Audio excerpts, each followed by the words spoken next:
Shalom la famille, bonjour et bienvenue à tous dans notre programme de dévotion matinale.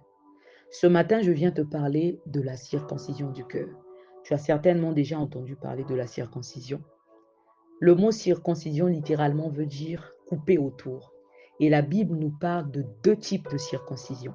Il y a la circoncision extérieure qui est une opération qui consiste dans l'ablation du prépuce. Cette circoncision était un signe de l'alliance entre Dieu et Abraham ainsi que sa postérité. Et il y a aussi ce qu'on appelle par la circoncision du cœur. La Bible déclare dans Deutéronome 30 au verset 6 que l'Éternel, ton Dieu, circoncira ton cœur et le cœur de ta postérité, et tu aimeras l'Éternel, ton Dieu, de tout ton cœur, de toute ton âme, afin que tu vives. Waouh, j'aime cette parole.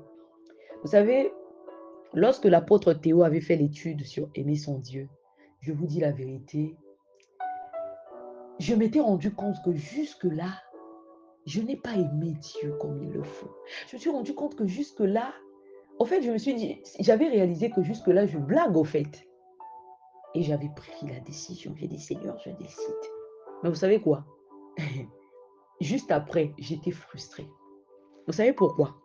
Parce que l'amour de Dieu, c'est le résultat de la circoncision du cœur. Aimer Dieu là, c'est-à-dire lorsque quelqu'un en arrive à aimer Dieu, parce que aimer, la Bible parle d'aimer Dieu de tout son cœur, de toute son âme. Aimer Dieu, c'est le résultat, l'amour que tu peux développer pour Dieu de tout ton cœur, de toute ton âme, de toute ta pensée. C'est le résultat de la circoncision du cœur.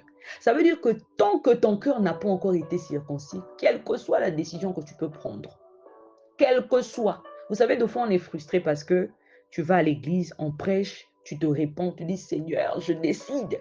Et des fois, juste après, tu tombes dans le péché. Tu tombes dans ce à quoi tu avais renoncé. Vous savez pourquoi? Parce qu'on n'a pas encore été renouvelé.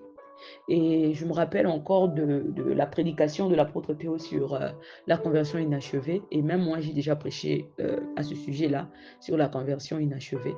Vraiment, je prie que Dieu emmène quelqu'un jusqu'au bout de sa conversion. Que Dieu t'emmène jusqu'au bout de ta conversion. Bien-aimé, il y a des choses, il faut laisser Dieu travailler à l'intérieur de toi. Voilà pourquoi, en principe, tu ne devrais pas manquer des cultes. Amen. Parce que tu t'es repenti, tu as donné ta vie au Seigneur, mais est-ce que tu es déjà là où tu dois être? Ou bien il y a encore des choses que Dieu doit travailler à l'intérieur de toi? Deux fois, on se contente à la manifestation des dons de l'esprit. On oublie que c'est un don. Deux fois, on est beaucoup plus concentré sur ça. Dieu me parle, je dors, Dieu me révèle des choses. Ah, moi j'ai le don de vision. Moi j'ai le don de prophétie. Je prêche. Deux fois, on se limite là. On oublie qu'il y a un travail que Dieu fait continuellement avec nous. Bien aimé, la circoncision du cœur. J'étais frustrée. J'ai pris la décision d'aimer Dieu. D'abord, premièrement, j'avais réalisé que jusque-là, je n'ai pas encore aimé Dieu comme il faut aimer. Et juste après, malgré que j'avais pris la décision d'aimer Dieu de tout mon cœur, de toute mon âme, j'avais l'impression que jusque-là, que c'était rien, qu'il ne se passait rien. L'Éternel, ton Dieu, circoncira ton cœur et le cœur de ta postérité. Et tu aimeras l'Éternel, ton Dieu, de tout ton cœur, de toute ton âme, afin que tu vives. Est-ce que vous pensez que c'est un hasard qu'on te parle d'abord de la circoncision, donc que Dieu va circoncire ton cœur et qu'on te dise dans la suite que tu vas aimer ton Dieu? On est en train de te dire que l'amour que quelqu'un a pour Dieu, c'est le résultat de la circoncision de son cœur. C'est le résultat. L'Éternel, ton Dieu, circoncira ton cœur. Et j'aime énormément ce que la Bible nous dit dans Colossiens 2 au verset 11. La Bible dit, et c'est en lui que vous avez été circoncis d'une circoncision que la main n'a pas faite. Bien aimé, ici, l'apôtre Paul s'adresse à l'église de Colosse. Il parle aux Colossiens, dans sa lettre aux Colossiens. Il dit, c'est en lui, lui mis pour Christ, que vous avez été circoncis d'une circoncision que la main n'a pas faite, mais de la circoncision de Christ qui consiste dans le dépouillement du corps de la chair. Donc, il est en train de dire que la circoncision de Christ consiste dans le dépouillement du corps de la chair. Lorsqu'on parle du corps de la chair, on te parle de la nature pécheresse. De la nature pécheresse, pardon. Donc, c'est Christ qui te dépouille de ta nature pécheresse. C'est Christ qui te sépare, parce que le mot circoncision veut dire couper autour. Christ te sépare de ta nature pécheresse. Amen. C'est en Christ. C'est lorsque tu deviens une même plante avec lui. Et lorsqu'on te dit que c'est en Christ, toi-même tu comprends qu'on te dit que c'est lorsque tu deviens un. Comment on devient un avec Christ? C'est par la nouvelle naissance. Amen. C'est par le moyen de la nouvelle naissance qu'on devient une nouvelle créature. En Christ, en lui, vous avez été circoncis d'une circoncision que la main n'a pas faite. Bien-aimé, aimer Dieu, c'est le résultat de quelque chose. C'est le résultat de la circoncision du cœur. C'est le résultat du renouvellement. C'est le résultat de la nouvelle naissance. Amen. Cela vient de là. Vous savez, tu peux beau décider, dire que je décide de faire ceci, je décide de faire cela. Si ce n'est pas en toi, si ton cœur n'a pas été circoncis, ou si ton cœur n'est pas encore circoncis, tu n'arriveras pas. Tu n'arriveras pas, bien-aimé. C'est-à-dire, il y a des choses, de fois, quand on lit la Bible, tu te rends compte que toi-même, par tes propres forces, tu ne peux pas le faire. La Bible dit dans Matthieu chapitre 5, à partir du verset 43, « Vous avez appris qu'il a été dit, tu aimeras ton prochain et tu haïras ton ennemi. Mais moi, je vous dis, aimez vos ennemis, bénissez ceux qui vous maudissent, faites du bien à ceux qui vous haïssent et priez pour ceux qui vous maltraitent et qui vous persécutent. » Tu penses que toi-même, par tes propres forces, par ta propre capacité, tu peux faire ça. Tu peux aimer, tu peux bénir quelqu'un qui te maudit et tu peux faire du bien aux personnes qui te détestent, à ceux qui te haïssent et prier pour ceux qui te maltraitent et te persécutent. Eh bien aimé, par toi-même, tu n'arriveras pas. Par toi-même, tu n'arriveras pas. Il y a des choses, tu sais que tu as besoin de Dieu. Vous savez, celui qui reconnaît qu'il est malade, il aura le réflexe de se tourner vers le médecin. Parce qu'il reconnaît qu'il est malade. Il a besoin du médecin. Mais celui qui pense qu'il va bien n'aura pas le réflexe de se tourner vers le médecin parce qu'il suppose qu'il va bien. Amen. Lorsque tu identifies que tu as un problème, en ce moment-là, tu auras le réflexe de te tourner vers le médecin. Tu auras le réflexe de te tourner. Dire que non, en fait, j'ai besoin du Seigneur pour ce cas. Apparemment, il y a quelque chose qui ne va pas. Voilà pourquoi il est important d'entrer en soi-même et de faire un examen de conscience. La Bible dit que vous les reconnaîtrez à leurs fruits. Il y a des choses qui créent des frustrations parce que tu essaies de les faire par toi-même. Tu n'arrives pas. Tu n'arrives pas. Moi, je vous dis que quand l'apôtre Théo avait parlé d'aimer son Dieu de tout son cœur, de toute son âme, là, j'avais pris la décision. Mais après, juste après, j'avais comme l'impression, j'étais frustrée. Je me suis dit, mais j'aime pour moi Dieu. Mais la Bible ne te dit pas tout court, tu aimeras ton Dieu. Hein. On te dit, tu aimeras ton Dieu de tout ton cœur, de toute ton âme. Bien aimé. La circoncision du cœur. Et ce que j'aime dans la suite de Matthieu 5, au verset 44, d'abord on te dit, mais moi je vous dis, aimez vos ennemis, bénissez ceux qui vous maudissent, faites du bien à ceux qui vous haïssent et priez pour ceux qui vous maltraitent et qui vous persécutent. Qu'est-ce que la Bible te dit dans la suite? Afin que vous soyez fils de votre Père qui est dans les cieux. Waouh! C'est comme si même on est en train de te dire que la preuve que tu es réellement né de nouveau, c'est lorsque tu aimes, lorsque tu commences à aimer tes ennemis. Vous savez, c'est facile d'aimer les personnes qui nous aiment. C'est trop facile. Tu m'aimes, waouh. Je vais forcément t'aimer parce que tu m'aimes. tu me donnes l'amour qu'il me faut et moi, vraiment, je ne peux que t'aimer parce que tu m'aimes. Mais lorsqu'il s'agit de nos ennemis, bien aimé, c'est pas facile. Hein. Vous savez, ce sont des choses, de fois on dit.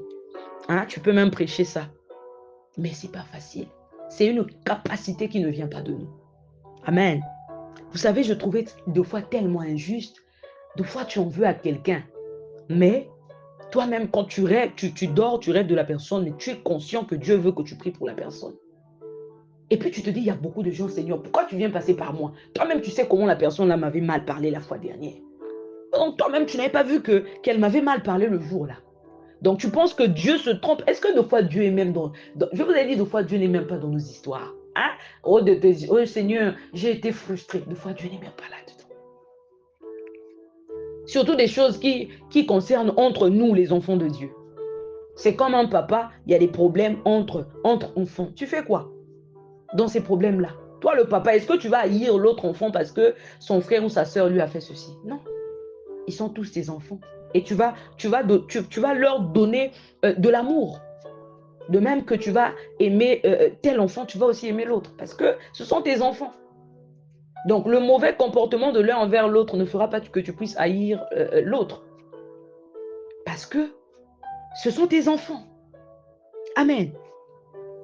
On te dit afin que vous soyez fils de votre Père. Waouh, vous les reconnaîtrez à leur fruit. Là, on ne parle pas du semblant qu'on peut faire. Hein? On peut faire face à notre ennemi. On ne parle pas du semblant, hein, parce que des fois, on fait semblant quand tu es face à ton ennemi. Hein? Je ne veux pas qu'on sache qu'il y a quelque chose. Des fois, on fait semblant. Et vraiment, l'erreur que nous commettons, on fait semblant devant les hommes, mais on oublie que on n'a pas des comptes à rendre auprès des hommes. On a des comptes à rendre auprès de celui qui sonde les cœurs et les reins. C'est-à-dire celui qui regarde l'état de ton cœur lorsque tu es en face de ton ennemi. Donc, plutôt que de faire attention au regard que les hommes peuvent porter vers nous, on doit se demander qu'est-ce que Dieu va penser de moi. Et moi, je vous ai dit tout à l'heure que celui qui identifie qu'il a un problème aura le réflexe de se tourner vers un médecin. Lorsque tu fais l'examen de conscience en examinant les fruits que tu produis, tu vas te tourner vers le médecin. Tu vas dire, Jésus, j'ai besoin de toi. Moi, il y a eu des situations pour lesquelles il y a même des choses qui sont... J'ai pu passer à autre chose concernant certains problèmes qui me volaient ma paix, qui me volaient ma joie, qui me rendaient triste. J'ai pu tourner la page, j'ai pu pardonner à certaines personnes lorsque j'ai demandé l'aide du Seigneur. J'ai dit, Seigneur, par rapport à ce qu'un tel m'avait fait, je n'arrive pas à regarder, je n'arrive pas à le regarder ou à la regarder autrement. C'est-à-dire, le regard que j'ai envers la personne, c'est par rapport à ce que la personne m'avait fait. J'ai demandé l'aide du Seigneur. J'ai dit, Seigneur, aide-moi à aimer la personne.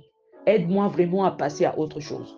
Et il y a même eu aussi des sentiments que j'ai combattus à l'égard d'autres personnes. C'est-à-dire que quelqu'un te fait quelque chose, tu sens que ton cœur commence un peu à se tordre à l'égard de la personne. Tu dis, la direction que je prends là, c'est pas bon. Quand tu es en face de la personne, tu ressens comme une colère qui monte dans ton cœur. C'est comme si tu n'as pas envie de parler à la personne. À chaque fois que tu es en face de la personne, tu te souviens de ce que la personne t'avait fait. Et moi, j'ai lutté contre ces sentiments. Je vous parle sincèrement, Dieu m'entend parler.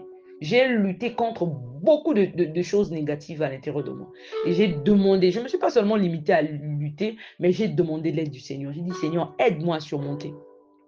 À chaque fois que tu ressens dans ton cœur un sentiment où toi-même tu identifies ça, c'est pas bon. Bien aimé, demande l'aide du Seigneur. Si toi, de toi-même, tu n'arrives pas, demande l'aide du Seigneur. Amen. Je ne suis pas en train de dire que quand tu es né de nouveau, tu ne seras pas tenté. Bien aimé, tu seras tenté. Quand quelqu'un va te faire quelque chose de négatif, l'ennemi viendra te dire, tu as vu, non? C'est une mauvaise personne. Il faut l'accepter. C'est-à-dire, il faut couper les ponts, définitivement. Des fois, ce n'est pas mauvais de se retirer. Mais j'avais fait une prédication, je disais que Dieu est pour. Dieu n'est pas contre la séparation, mais Dieu est contre la division. Amen. Dieu est contre la division. La séparation, Abraham et Lot s'étaient séparés. C'était pour rester en paix. Il y a des gens, tant que tu es avec eux, tu auras sûrement des problèmes. Donc, des fois, il faut se mettre à l'écart. C'est important. C'est pour préserver aussi son cœur. C'est aussi pour préserver aussi ton état de santé. Pour préserver aussi, voilà, tu évites les problèmes. Mais Dieu est contre la division. Parce que la division, il y a une différence entre la division et la séparation. Vous pouvez fouiller ce message-là sur YouTube. Je pense qu'Apôtre avait posté ça. Et pour terminer, je viens encourager quelqu'un à continuellement s'auto-examiner. C'est très important. Il faut constamment se remettre en question, regarder ce qui ne va pas, entrer en soi-même et voir est-ce qu'on fait correctement les choses. C'est vraiment, ce n'est qu'à ce moment-là qu'on peut se rendre compte que non, en fait, là, on a un problème. Je vous ai dit que celui qui identifie qu'il a un problème, c'est là qu'il se tourne vers le médecin. Mais celui qui se trompe par de faux raisonnements en se disant que non, je ne suis pas malade, je n'ai pas besoin de médecin, celui-là ne se tourne pas vers le médecin Et par conséquent, il ne peut être soigné parce que pour lui, il se dit que tout va bien, je ne suis pas malade, je n'ai pas besoin de médecin, moi je vais bien. Mais celui qui identifie quelque chose, parce que pour identifier quelque chose, il faut faire un examen, c'est-à-dire il faut passer par un examen. Soit, voilà, lorsque tu observes, tu fais un examen, c'est là que tu sais que tu as un problème. Et c'est là que lorsque tu reconnais aussi ce problème, tu te tournes vers le médecin. Donc, en ce qui concerne le changement, il faut aussi faire un examen de conscience.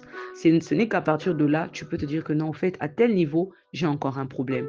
J'ai encore un problème avec le mensonge. J'ai encore un problème avec la rancune. Je ne pardonne pas facilement. J'ai encore un problème avec l'impudicité. J'ai encore un problème avec le vol. Lorsque je vois quelque chose, j'ai toujours envie de voler. J'ai encore un problème avec... C'est là que tu te... Voilà, ça, tu n'auras pas besoin que quelqu'un vienne te dire, oh, toi, tu es comme ceci, tu es comme cela. Toi-même, tu vas identifier des choses. Et quand même, les gens te feront remarquer ces choses. Toi, dans ta conscience, tu reconnais, tu dis, oui, en fait, j'ai encore ce problème. Et lorsque tu reconnais, tu te tournes vers le Seigneur. Et tout est possible. L'apôtre Paul le dit. Il dit, c'est en lui que vous avez été circoncis d'une circoncision. C'est en Christ. Le tout se passe en Christ. Il dit une circoncision que la main n'a pas faite, mais de la circoncision de Christ, qui consiste dans le dépouillement du corps de la chair. Donc, la circoncision de Christ consiste dans le dépouillement de la nature pécheresse. Donc, il n'y a que Christ qui va te dépouiller de cette nature pécheresse. Il n'y a pas quelqu'un d'autre. Il n'y a que lui. Donc, lorsque tu identifies le problème, tu reconnais, tu te tournes vers le médecin par excellence. Tu te tournes vers celui qui peut te changer, te transformer, circoncire ton cœur.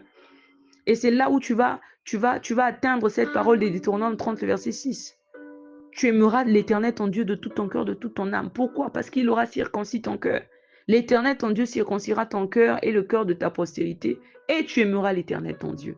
Donc pour en arriver là, donc l'amour que tu auras pour Dieu sera le résultat de ton cœur qui a été circoncis. Lorsqu'on essaie par nous-mêmes, on n'arrive pas.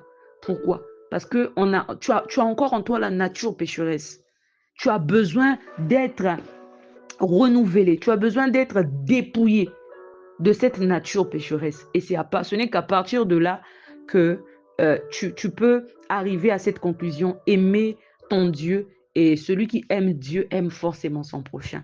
Tu comprends aussi pourquoi dans Deutéronome 6, ici, on ne te dit pas que tu vas aimer, on ne te cite pas que tu vas aimer Dieu et que tu vas aimer ton prochain. Parce qu'en réalité, celui qui aime Dieu, c'est celui-là aussi qui aime son prochain. Celui qui aime son prochain, c'est celui-là aussi qui aime Dieu. Parce que l'amour de Dieu va développer en toi la crainte de Dieu, forcément.